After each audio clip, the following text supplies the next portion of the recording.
अभी हाल में एक अच्छी खबर आई और उसके साथ कई बुरी खबरें भी आई। अच्छी खबर तो ये है कि अभी एक चुनाव हुआ छात्र संघ का जेएनयू में।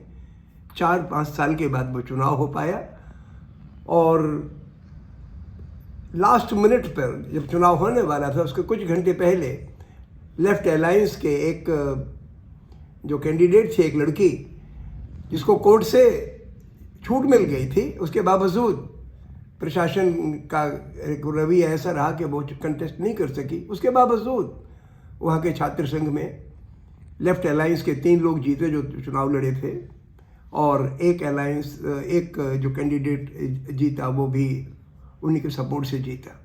तो ये तो अच्छी खबर है। एक बात और मुझे कहनी है जेएनयू के बारे में कि जेएनयू दुनिया की प्रोबेबली हार्वर्ड के कंपेरेबल यूनिवर्सिटी है, जहाँ पर आम बैकग्राउंड के बच्चे आते हैं, आर्थिक आम बैकग्राउंड के बच्चे आते हैं और उनकी पढ़ाई का स्तर one of the best in the world है। एक बात तो ये। दूसरी बात ये इसलिए ऐसा है क्योंकि वहाँ पे ट्रेडिशन है खुल के सोचने की, अपनी बात को आर्टिकुलेट करके रखने की आज़ादी।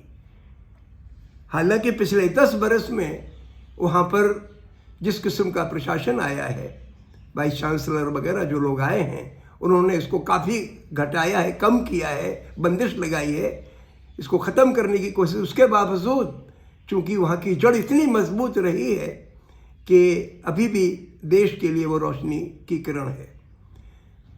दूसरी घटना का मैं जिक्र करना चाहता हूँ। एक प्रोफेसर हैं दिल्ली यूनिवर्सिटी के कॉलेज के, प्रोफेसर साईं बाबा। 90% हैंडीकैप हैं, डिसेबल हैं, सही सोच के आदमी हैं। विद्यार्थी उनसे इंस्पिरेशन हासिल करते हैं सिर्फ इस वजह से कि वो प्रगतिशील सोच के हैं। उनके लिए ऐसी धाराओं में बंद किया गया, 7 बरस तक जेल में रखा गया और आखिर में हाई कोर्ट ने उनको बेदाग बरी किया। और वो अकेले नहीं हैं। एक लड़का जेएनयू का, one of the best students JNU, doctor Umar Khalid, जिसने इतिहास में पीएचडी किया और जिसका सोच से वहाँ के सारे विद्यार्थी प्रभावित हैं, उसको बंद करके रखा गया है। और सैकड़ों की तादाद में ऐसा हुआ है। एक प्रोफेसर को तो जेल में मार ही डाला गया था, प्रोफेसर सब्बरवाल को। क्यों? इसलिए कि विश्वविद्यालयों पर, कॉलेजों पर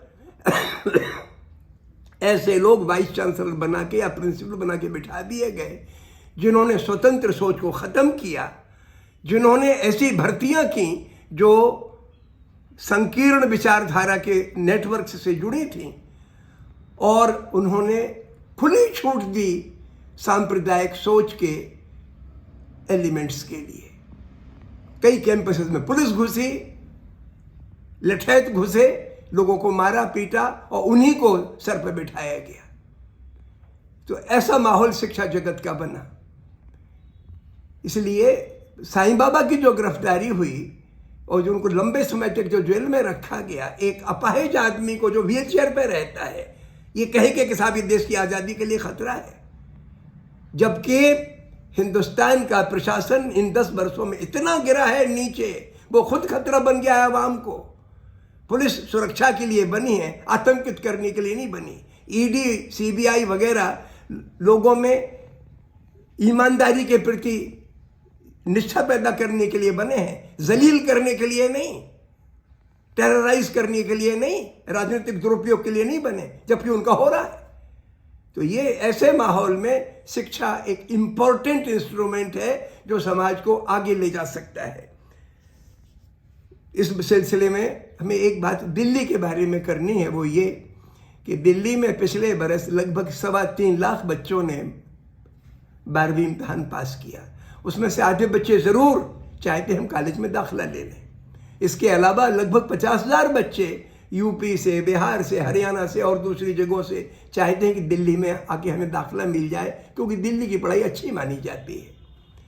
तो दिल्ली में लगभग 2 लाख लोगों को पढ़ने की जगह, यानी इनटेक हर साल दाखिले की जगह चाहिए, जबकि कुल मिला के जगह दिल्ली यूनिवर्सिटी के 91 कॉलेजेस हैं, उनमें प्लस जितनी और यूनिवर्सिटीज़ हैं, JNU, Jamia, Ambedkar university, IP university, IIT वगैरह जितनी भी इंस्टीट्यूट सबको जोड़ लो तो टोटल इनटेक मिला के 1 लाख से कम पड़ता है।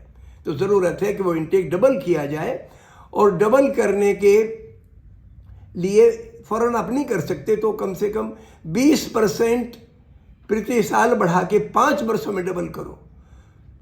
इनटेक डबल करने के माने शिक्षकों को भी डबल करना है, बाकी सब इंफ्रास्ट्रक्चर भी डबल करना है, और इसको गंभीरता से प्रायोरिटी पे लिया जाए। चुनाव का वक्त है, और चूंकि शिक्षा मुख्य जिम्मेदारी सेंट्रल गवर्नमेंट की है, मैं चाहता हूं कि लोकसभा के चुनाव में इस मुद्दे पर विचार करें आप लोग, ताकि पॉलिटिकल पार्टी जिस पे अपना कमिटमेंट जाहिर करें।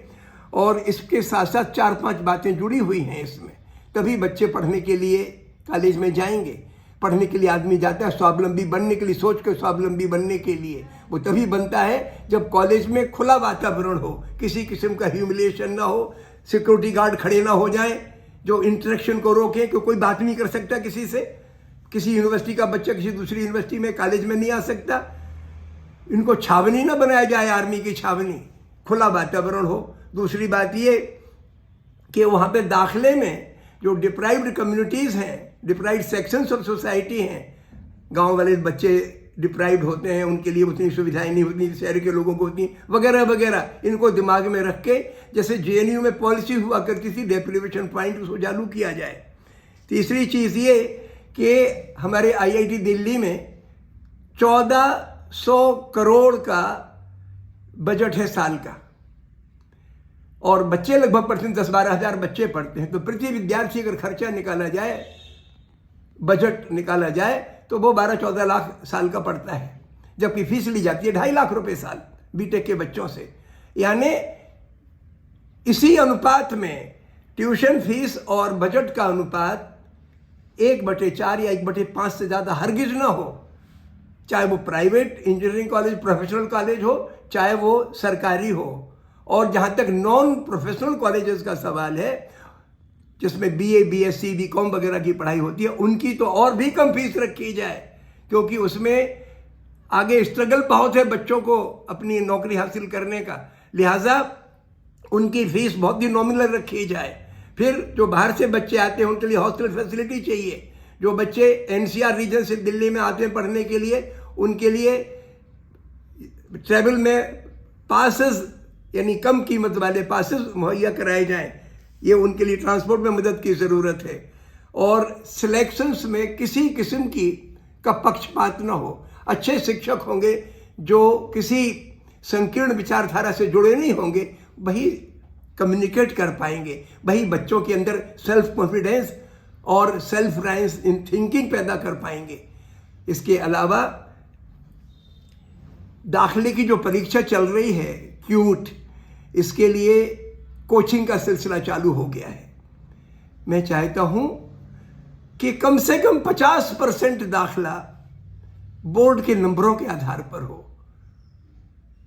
ताकि कमजोर तबके के बच्चों के लिए क्यूट जैसे इम्तिहान की तैयारी में कोचिंग में पैसे बर्बाद ना करने पड़े। ये बड़ी खर्चीली ट्यूशनें होती हैं और सिर्फ बड़े बड़े शहरों में वो अवेलेबल होती हैं। इस तरीके के विचारों को अपन विचार करेंगे तो अपन दिल्ली की शिक्षा को सुधारेंगे और मुल्क के लिए एक नज़ीर पेश करेंगे। आखिर में एक बात और कहनी है कि हमारी शिक्षण संस्थाएं देश के लिए राजनीतिक और सामाजिक कार्यकर्ता पैदा करती हैं, और दूसरा चैनल कार्यकर्ताओं को पैदा करने के हैं सामाजिक आंदोलन, किसान आंदोलन, सीए प्रोटेस्ट वगैरह, इस तरीके के आंदोलनों से कार्यकर्ता पैदा होते हैं। लेकिन इस हुकूमत ने पिछले कई सालों में चौक कर दिया है ये चैनल, दम घोंट दिया इन चैनल्स का। डर यह है कि अगले कुछ सालों में हमारे लिए राजनीतिक नेतृत्व की कमी पड़ जाएगी, सामाजिक कार्यकर्ताओं की कमी पड़ जाएगी, और ये मौत होगी लोकतंत्र की। मैं चाहता हूं कि हम शिक्षा पर फोकस करें और शिक्षा को हर किस्म के बंधन से आज़ाद करें। बहुत बहुत शुक्रिया।